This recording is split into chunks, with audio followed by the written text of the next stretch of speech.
It's great to have you in the course. How's everything been going for you so far? Not bad. Yeah, trying to get back into things because I took a bit of a break after I took the August LSAT. So I took a few days and now I'm like back into it, trying to like get as much done, like balance it with schoolwork, and things like that. But yeah, not bad so far. Fantastic. Great to hear. So what would you say is the biggest challenge you're facing right now in terms of getting started? Yeah, so the thing is like I really did not expect to get such low scores. I wasn't expecting like to be putting in as much work in to the like November LSAT, and I was scoring a lot higher than I did in the actual LSAT flex that I took. Like some of the tests that I was taking, I was getting like low 160s, and I did get like a 163 in one of them. And then in the actual LSAT, I got 150. So I was like very shocked by that. But then I do know that like LR is my strongest section. I get usually like a -3 or -4, but then like that's kind of it takes away because I do really badly on the logic game. Like that's my weakness, and I've noticed like I draw everything the way it is supposed to be, but I just can't make the inferences. Like that's my problem. Like can't get past when I diagram it and like I figure things out like where to put what. Like I cannot make the inferences, or like I take too much time making them and then I run out of time. So I think it's just like getting my speed up to like seeing those inferences right away. Right, right. How have you ever done a deconstruction drill for logic games where you do only the setups without doing the questions? No. I would recommend trying that out. What basically the way it works is that you do several games of a particular type, only the setups, not any of the questions. And you practice simply making inferences to get better at making inferences. So you complete the games, just the setups, and then you can watch the explanation videos if you want to see how I set it up and how that might differ or how I might have gone farther in terms of the inferences. You don't have to make them every single time, as far as I do, but at least being able to understand the process of methodically, systematically making them could help you speed up over time. Okay, so you make as many inferences as possible without like looking at the questions. Exactly. So a bunch of games, just the setups. Later, of course, you could do the questions and you should, but the point of this drill in particular is simply to see what are the inferences within the game itself. Because of course, many of the questions are going to involve seeing, could you make those inferences? Yeah. Especially the general global must be true questions, and then inference, then the local questions where they say, if X is on 3, then what else happens? That in a way is yet another inference. It's simply a more specific one based on a particular question only. But that process, combining information, seeing the results, then looking is what you'll be doing on test day as well. Okay. All right. That helps a lot. I will do those. And yeah, in terms of like exam day, like what can I do to make sure that my score is like what I've been scoring on practice tests? Like how do I prepare for that? Certainly, yeah. So LSAT test day drops, like what you experienced, typically result from two things. One is nerves and anxiety. The others is simulating test day fully. So nerves and anxiety, I recommend meditation, mindfulness, focus training. Even just a few minutes a day can make an enormous difference. Have you ever tried that out before?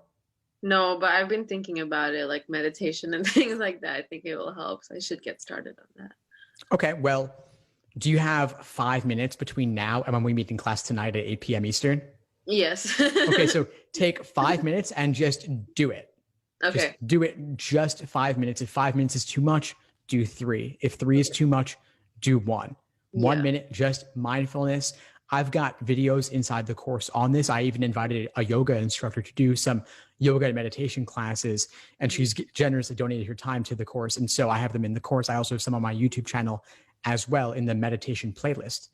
And you could do those if you want more, but even just a minute of focusing on your breath makes an enormous difference over time because it trains your mind to focus, to notice when your mind wanders and bring it back to the task at hand. And so if you encounter a kind of spiral where you're worrying about the question you just did that you didn't fully get it, and then you're like moving on to question 17 when question 16 is still eating you up because you think maybe I got it right, maybe I didn't, you're still kind of playing it out. You want to be able to move away from that, and that's a muscle you can strengthen. Okay. Other thing, yeah, go ahead, please. in terms of like practicing, like do you think that like how often should I do a full length practice test, or should I like focus on logic games and just do like time sections? Well, your target test date is November. Yes, yeah. Okay. And so what are your other obligations between now and then? It's just schoolwork. Like I'm taking 5 classes, so it's just that like midterms are coming up. But it's not like my classes aren't too hard. So I do have like 4 hours a day for LSAT. Nice. So then in that case, I would suggest doing 2 exams a week along with detailed review of those exams, because 2 flex exams is shorter than doing 2 5-section exams. So if it were the regular LSAT, I might say only 1 exam a week, but since flexes are only 3 sections, I think 2 is doable.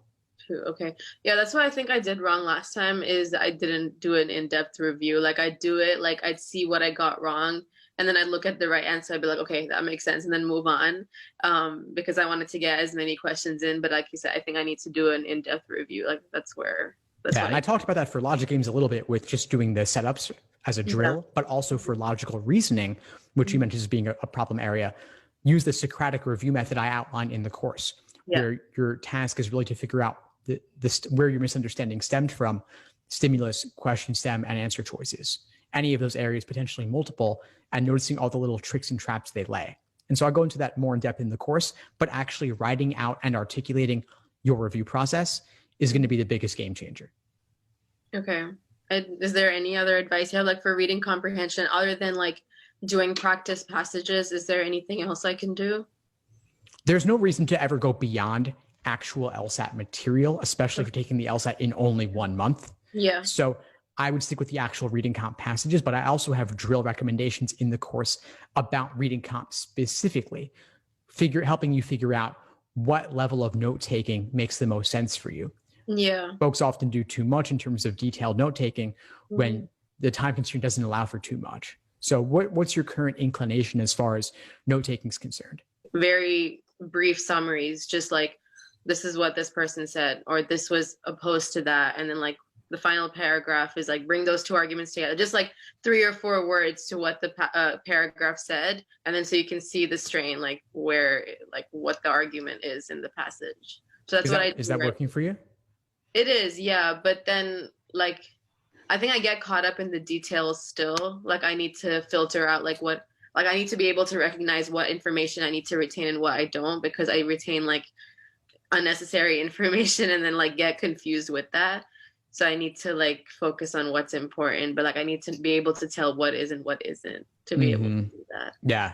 Yeah. I go over that in the course. I have some master classes on reading comp, and I'm also doing reading comp deep dives where we spend an entire hour just going over one passage. Yeah. Not even doing all the questions, just discussing the passage word by word, sentence by sentence, line by line. And so I've taught a couple already, and I've got another one coming up tomorrow night. Yeah. And so definitely attend that if you want to see me walking through reading comp and figuring out what is important to focus on and what can you kind of gloss over, flag where it is, and come back later when you need to, but you don't need to get all invested up front in that part. Okay. But yeah, I think also I just need to focus on I'm terrible at logic games. Like I've done so much practice. Like for the August LSAT, I spent like 4 months doing logic games. I don't understand. Like I just can't, like the timing is like, I take a lot of time to see things, and like, it'll be there. Like when I see the answer, I'll look at my diagram and be like, it was right there. And I wasn't able to pick up on it. So I guess like you said, like doing the drills will definitely help. Do you ever find yourself misreading rules in games? Yeah, I do. Or like I'll miss a rule, and then like when I look at the answers, I'd be like, I completely forgot about that rule, which would have made things a lot easier. Or like, gotcha.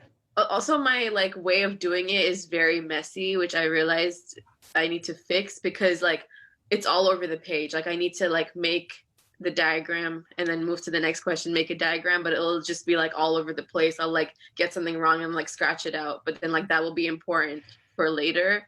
So like I need to fix how my diagrams are on the page.